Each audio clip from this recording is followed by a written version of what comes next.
Hello everyone. Today we are here to discuss about the balance scorecard in the strategic cost management. To begin with, let us know the meaning of balance scorecard. It is a strategic planning and management system which is used to align the business activities to the vision and strategy of the organization by monitoring the performance against a strategic goal. Basically, a comparison. In a defined way, a management system that provides feedback on both the internal business process and external outcomes to continuously improve the strategic performance and results. And now we will study about the concepts of balance scorecard. It was first published in 1992 by Kaplan and Norton, a book which is followed in the year 1996. A traditional performance measurement that only focus on external accounting data are obsolete. The approach is to provide a balance to the financial perspectives. Here, it focuses on the financial perspectives as well as the customer perspectives and an internal business processes perspective, organizational capacity of perspective. So, why do we use this balance scorecard? It helps to improve the organizational performance by measuring what the actual matter is. It helps to increase the focus on strategy and results. It aligns the organization strategy with workers on a day to day basis. So it focuses on the driver's key to future performance. It improves the communication of the organization's vision and strategy more clearly. It helps in prioritizing projects and initiatives that should be taken in order for the development and booming up the financial performance as well as the production activities of the business in order to attract the customers and make a customer satisfaction as it focuses on all the aspects of customer perspective, financial perspectives. Here, what are the goals of this business perspectives? Here we can see that there is a financial perspective, customer perspective, internal business process, learning, and growth. This balanced scorecard model suggests that we view the organization from four perspectives. Then we develop those metrics to collect the data and analyze its relative to each of these perspectives, such as financial perspective. A company cannot run without finance, cash, money, and assets, liabilities. Everything should be in a very balanced way.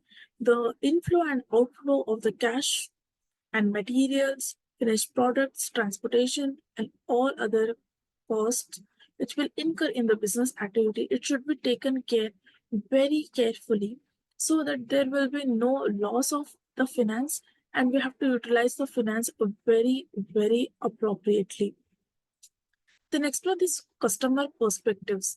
Customers are the king of the market. If the customers owned by our products, then our business cannot run because customers are the main source of income through which we will generate and we will survive in the market. So it is very important for every company to focus on the customer and customer satisfaction level and attract new customers and adopt the changing environment by the trends which are changing rapidly in the market so that our customers won't lose interest in our products and they don't switch to the alternative products or competitors who are in the market already. Internal business process, financial and customer, they are the secondary points. But first, internal business process, such as what process of management tactics we are opting to make a better performance of the company. Here we can see that a learning and growth perspectives comes into a picture. That is, from everything we have to learn something new. With every step, every project, every initiatives, every new advertisement, everything, we have to learn something new which will help us to grow. And we have to learn the threats of the market and convert it into our opportunities. We have to know our strengths and our weaknesses as well. We have to convert our weakness into strengths, like learning new things, how to avoid our weakness and how to convert that weakness into strength. We have to learn this all. So these are the four original business perspectives which we see in the balance scorecard. Now, there are many advantages of this balance scorecard. As you can see, it provides a visual picture of the strategy. Whatever strategy we have been adopted, it provides a picture of what we are planning to do in the future. It works as a base for the discussion. A balanced scorecard strategy cannot be implemented on a single decision taken by the one owner or one shareholder. It is based on discussion. All the members and top level management will sit and discuss, will analyze the data which is available for them, and then they will decide whether to adopt this strategy or not, and if there are some more alternative strategies which we can implement. It works on three level abstractions. It is not only the top level management will create a strategy and it will just get evolved and they will work on it, but instead of it, it is a three level abstraction, that is top level, medium, middle level, and lower level.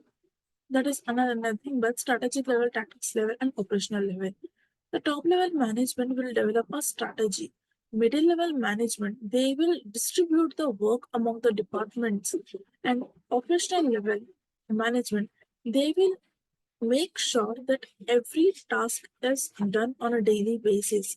The targets are being reached and the goal is being reached. So here we can see a vision and a mission. Mission which stands for a short-term goal which the company needs to achieve in order to achieve the vision, that is the strategy, the actual goal of the business.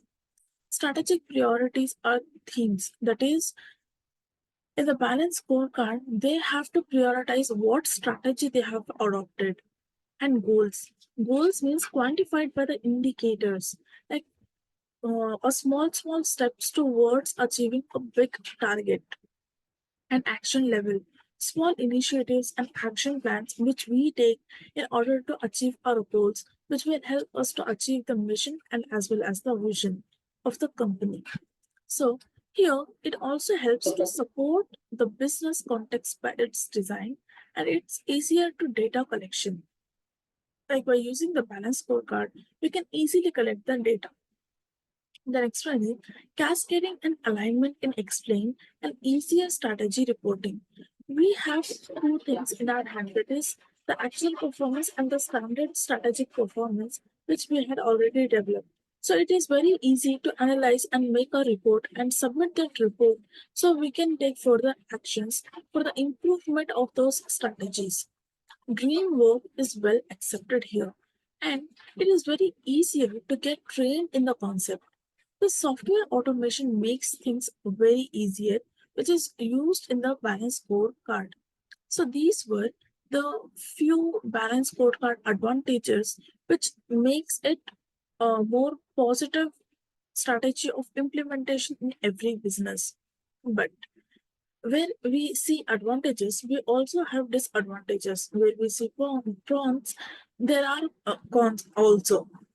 If there are pros, there are cons. So this balance scorecard, it also has a disadvantages. That is, a balance scorecard term is misleading.